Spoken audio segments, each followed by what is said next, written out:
Over a year into the war in Gaza, diplomacy is resurfacing, but violence hasn't stopped. Israeli Prime Minister Benjamin Netanyahu has set strict conditions for reconstruction. The United States is backing a new multinational peace initiative, and tensions are spreading beyond Gaza into the West Bank and southern Lebanon. Here's what's happening right now. Prime Minister Benjamin Netanyahu has stated that reconstruction will not begin unless militant groups are fully disarmed. From Israel's perspective, rebuilding without security guarantees risks allowing groups like Hamas to regroup. But critics argue that tying reconstruction to disarmament could delay urgent humanitarian relief for civilians.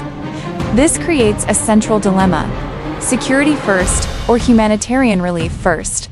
A new multinational stabilization framework, referred to as the Board of Peace, has been announced with backing from the United States. Former U.S. President Donald Trump outlined a proposal involving a possible 20,000-member stabilization force and billions in reconstruction funding. However, several European allies have declined participation, raising concerns about global unity. Without broad international backing, implementation could face serious challenges. Despite diplomatic discussions, military operations continue.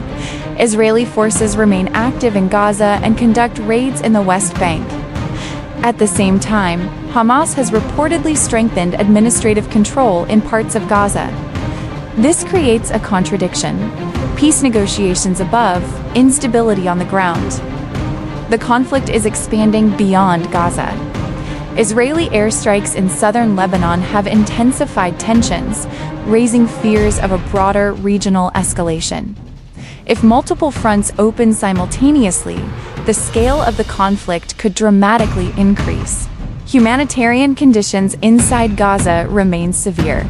Over half of hospitals are still non-functional. Water infrastructure is heavily damaged. Thousands remain displaced. Even if fighting slows, rebuilding essential systems could take years. Right now, three realities exist simultaneously: diplomatic planning, ongoing military operations, rising regional tension. The key question is whether diplomacy can move faster than the conflict itself. Will conditional reconstruction delay recovery? Or could this moment mark a shift towards stabilization? The Gaza conflict has entered a complex new phase, one shaped by conditions, negotiations, and regional risks. The coming months will determine whether this becomes a turning point or another prolonged chapter of instability.